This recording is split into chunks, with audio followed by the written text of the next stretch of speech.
madaxweynaha dowladda Puntland Saciid Cabdullaahi Deni ayaa maanta booqday taliska ugu sarreeya ciidamada booliska ee Puntland waxaana uu la kulmay qaybaha kala duwan ee saraakiisha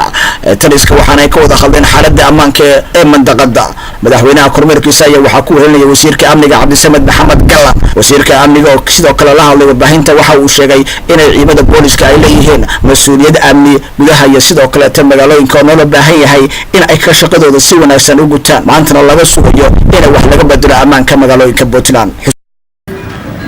بوليسku waad ogtihiin oo hawsha ugu badan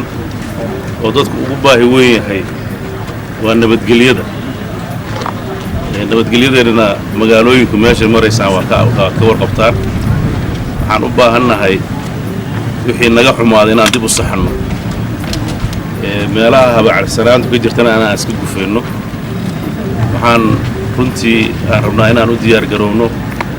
in dadkeennu ay haddaba waa ammaan ilaa xad oo ilaahay loogu mahadnaqayaa marka la fiiriyo xaaladda dalku jiro laakiin ammaan intaa ka sii ballaaran oo isku hallayntiisu ay fiican tahay baan rabnaa in lagu noolaado ama magaalooyinka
maantay oo ahayd maalin Arbaca ah bisha February-na ay tahay 27 waxa kormeer qaybo badan taabanayay ku sameeyay xarunta booliska Puntland ee magaalada Garowe madaxweynaha dowladda Puntland Dr. Saciid Cabdullaahi Deni kormeerkaas oo aan ku weheliyay waxa uu maray madaxweynuhu dhammaan qaybaha ay ka koobnayd xarunta taliska booliska saldhiga bartamaha qayb saldhiga bartamaha magaalada Garowe qaybta gobolka Nugaal ee booliska maxkamadda ciidamada heer gobol iyo heer Puntland xabsiga saldhiga gudaheeda ku yaalay